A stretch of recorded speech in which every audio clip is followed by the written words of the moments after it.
Good morning, everyone. How are you doing?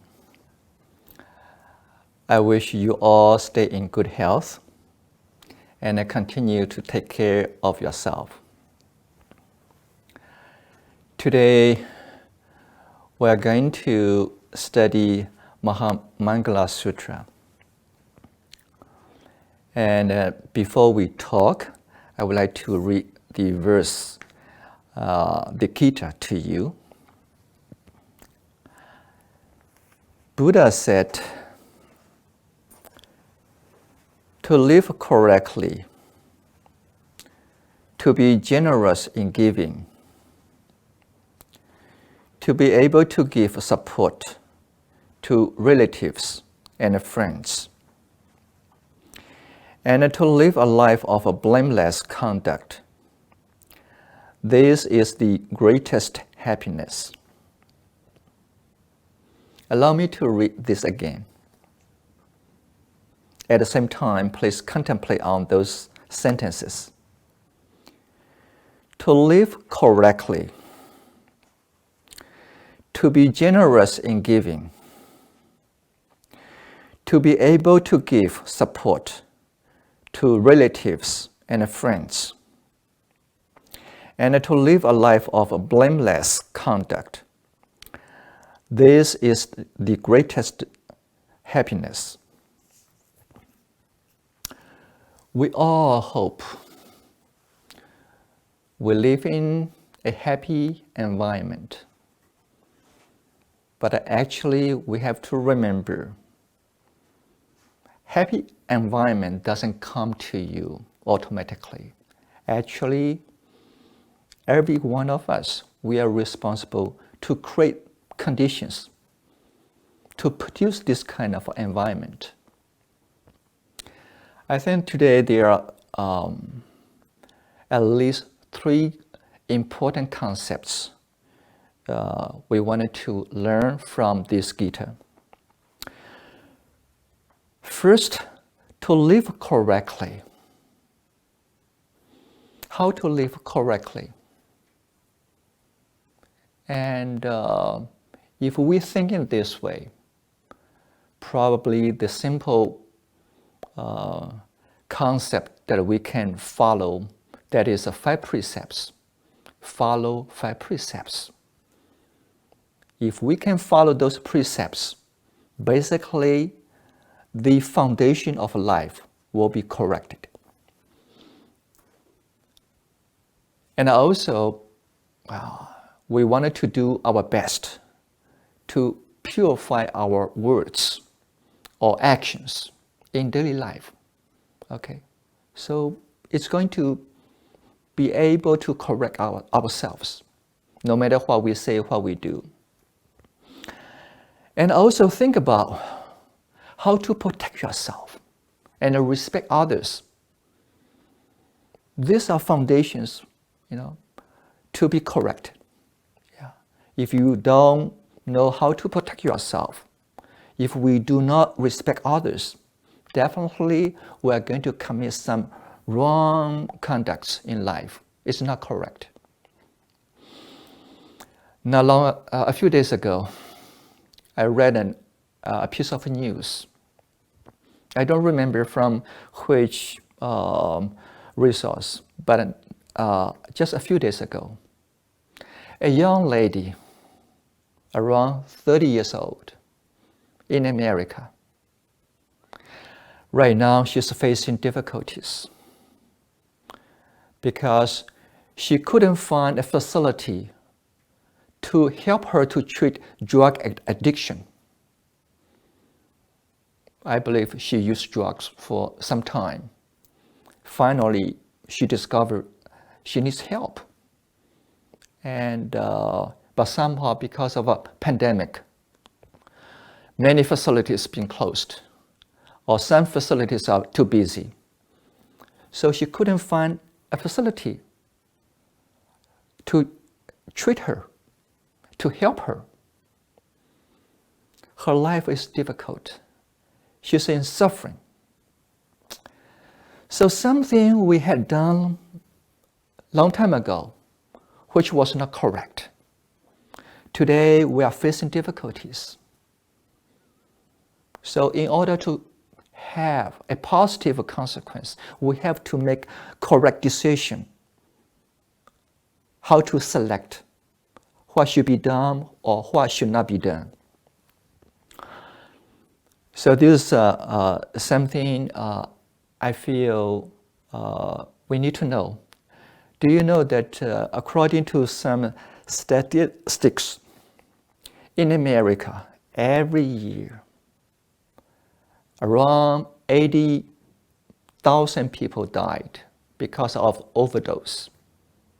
Okay, and when I, read this information, I feel it's sad. It's a waste of human beings' life, because so many people are still young men, young women, because of a drug addiction, drug overdose. They couldn't really live, happily in life. Even they have to face death. Yeah. So to live correctly, and also according to the sutra, in this Gita, it says to be generous in giving. That is also another way to be correct. To be generous in giving. Okay. Don't be selfish. Yeah. I remember that when I was in the Buddhist college, when we were young, sometimes we work in the dining room, to serve others. You have the right to, distribute or contribute oranges or fruits for each individual before they came. And we wanted to be mindful on the correct attitude. That means you have the right to take fruits for everyone. You should not take the big one for yourself first. You just, put those fruits, follow certain procedures. You should not select the big one for yourself. Do it in a correct way. And even right now, if there are two apples, one is big, one is small, give this big one to another person. Save another small one for yourself. In this way, we can accumulate friendships, good karmas, wonderful, happy life, just simply by doing this. Okay, give this big apple to another person. Let me have the small one. Don't be selfish. Be generous. Okay. Be kind to others. Also, not long ago, I read another article. Have you heard that there is a gentleman? His name is Charles Finney. He's 89 years old right now. He was the founder of the tax-free gift shop in the airport. This gentleman, actually, they established this kind of a business. Also, he was doing this business very well, earned so much money.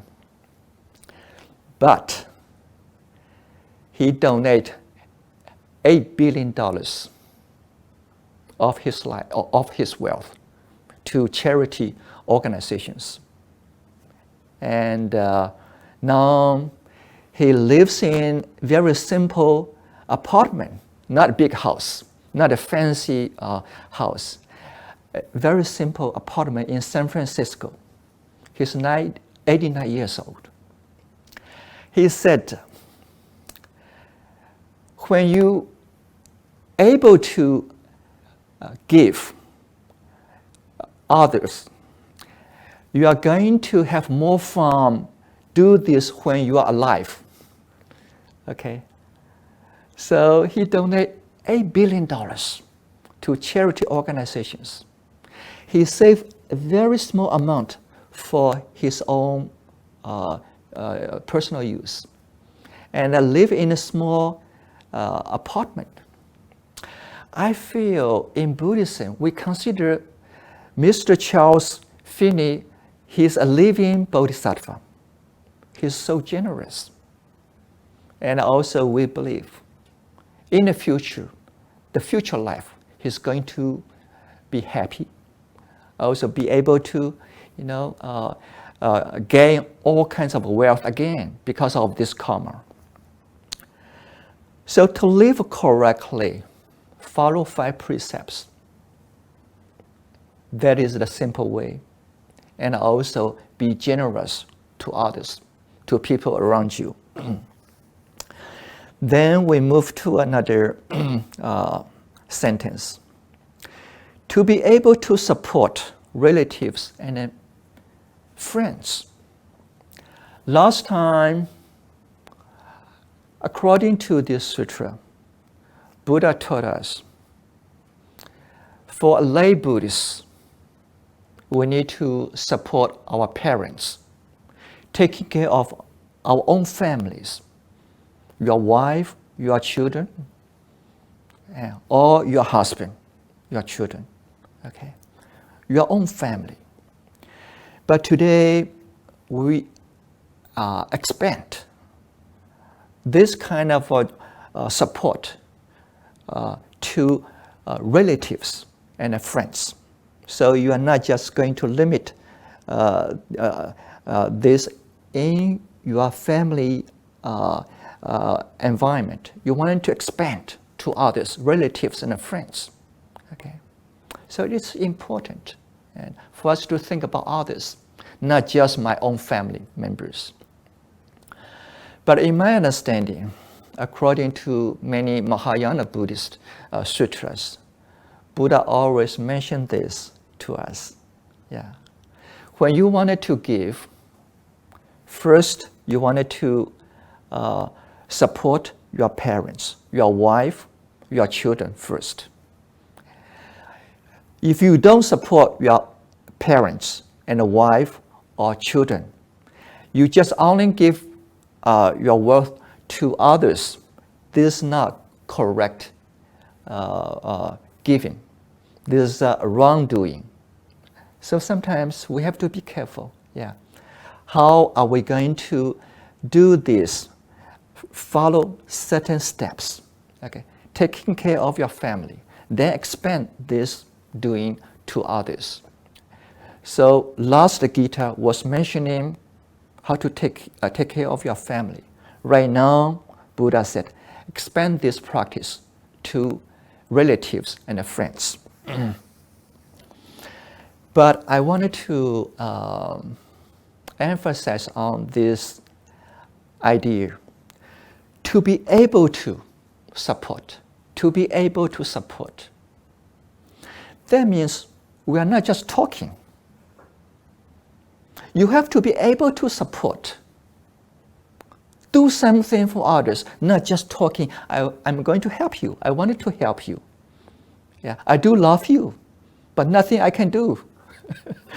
So to be able to support is very essential. How are you going to be able to really help another person who's in need? Okay. If a person come to me that Venerable Han Yi, I feel very hungry.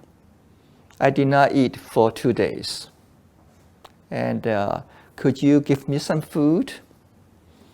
I have no food, but I can teach you meditation. I can, introduce Dharma. Of course, meditation is good, Dharma is good. But at this moment, this person needs food. So we have to be able to help this living being right away for his needs, not just concepts. Okay.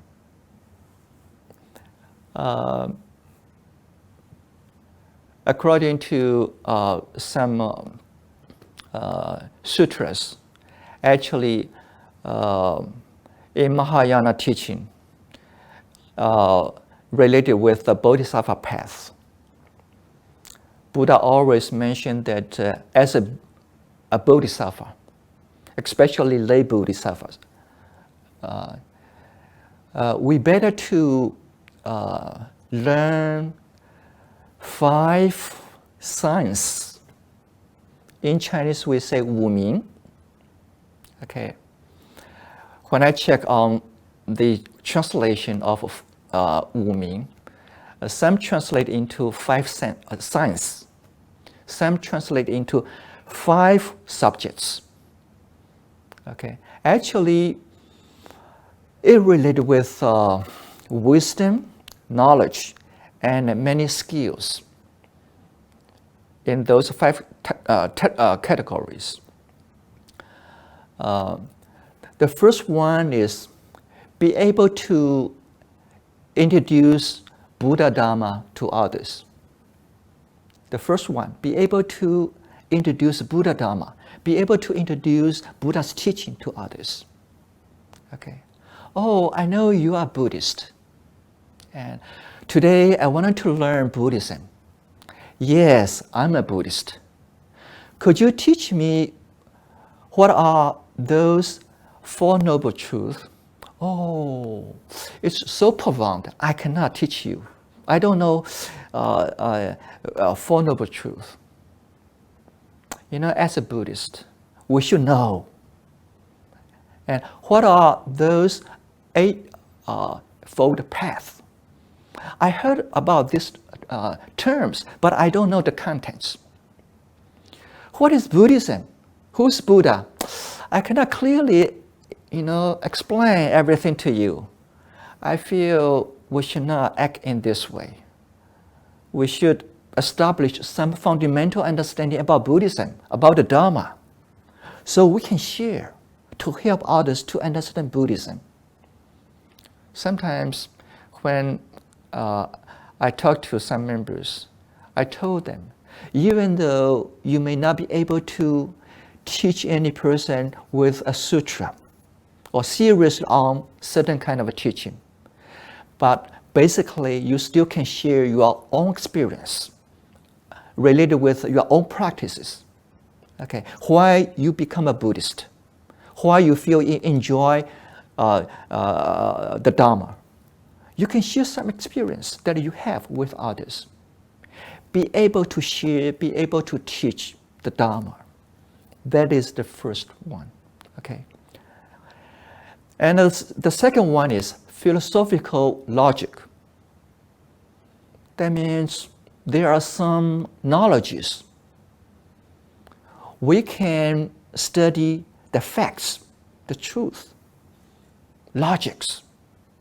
Yeah. When we talk, we base on certain ideas to explain what are the facts. Okay. So be able to explain philosophical logic. That is another a skill. When Buddha was in India, if you wanted to talk to other religious people or philosophers, and you have to be able to have this kind of a knowledge about logic. When you talk, it's not nonsense. You are based on logic. Okay. The third one is knowing some medicine. Knowing some medicine. Yeah. I'm a monk. I should not say that, I'm going to learn medicine in the school so I can become a doctor. Actually, I decide my responsibility, my purpose, okay, in my life as a monk. Okay, I teach the Dharma. But if I have a chance to know some medicine, it's very useful that I can help others. Also, we're allowed to understand some basic medicine ideas. Okay, so we can help others. If you are a doctor, you are having this kind of skill to cure illness.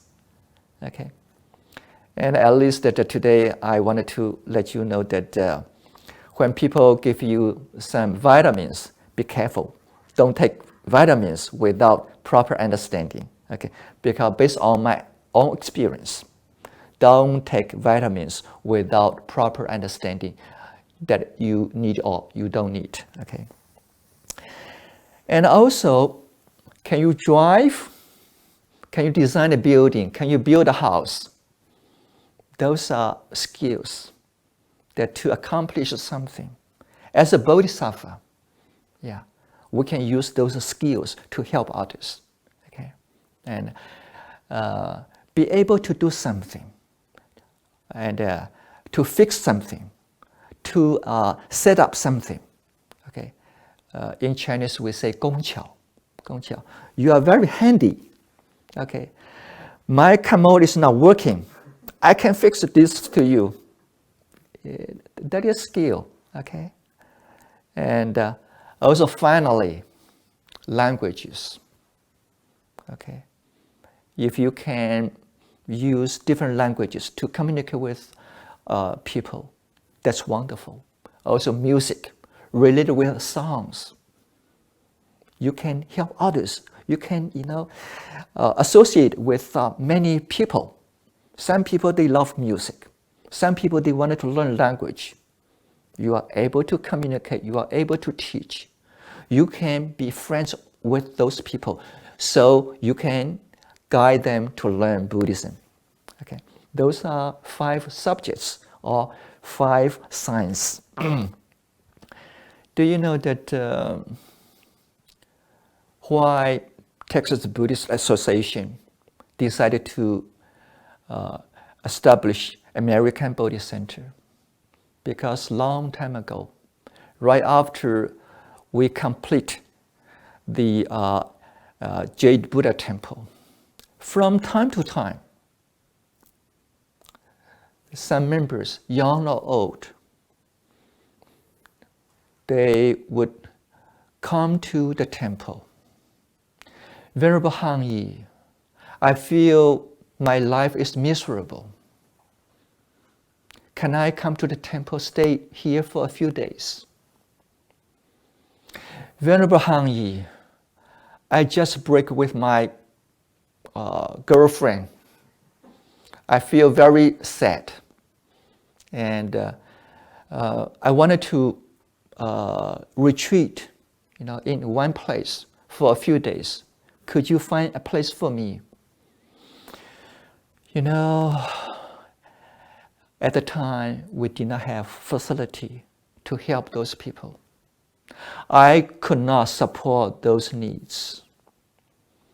So after many years, then I told myself, let's find a way to support our members.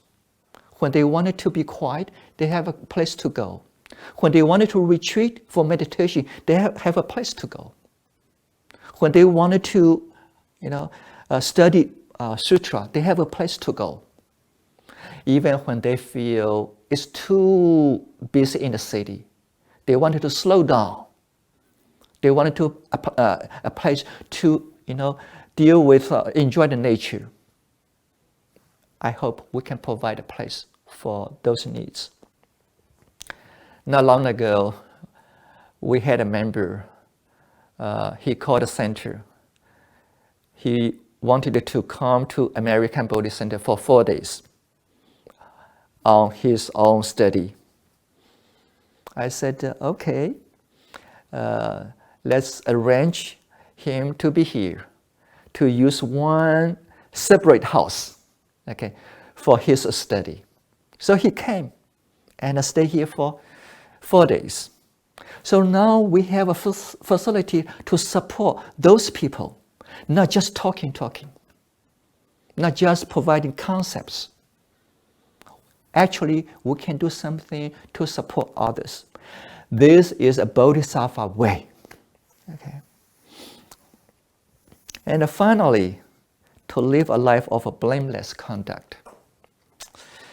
After I read this sentence again, I feel there are a few understanding that we can have from this teaching to live a life of blameless conduct. First, we hope the way we act, the way we talk, is always correct. No mistakes. Okay? Blameless. Okay? We wanted to purify everything in life. But it's difficult. Yeah. According to sutras, arahants, when they achieved enlightenment, then the sutra will introduce arahants. They have no greed, no anger, no ignorance. I think right now, even myself, I feel I'm not perfect. Sometimes we may still have mistakes, wrong decision, wrongdoing. I hope it's not serious, okay? But sometimes it's not perfect. So, in this kind of situation, how we should live a life of blameless, I feel this is the goal for us to achieve. We still have to continue to insist on this kind of a path, this kind of a goal. Don't give up. Yeah. Right after we have the official permit to establish Texas Buddhist Association, we have tax exemption for the temple. After we received this number, I told members, use this number only when you buy stuffs, goods for temple, for everyone, not for yourself, not for individual personal use. Okay. So this is a way we hope that there's a blameless, life that we can live. Okay. And sometimes people will offer me an envelope with some cash. If I knew this is for me, for my personal use, I will accept. If I'm not 100% sure this envelope is 100% for me, then I better to give this to the temple.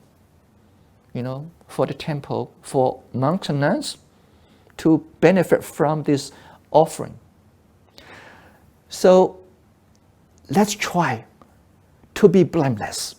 Okay, we're not perfect, but let's try to be blameless. Then another concept that I have in my mind is don't blame others all the time. Let's learn how to not blame others all the time. You blame me, I blame you. Blame actually always related with anger.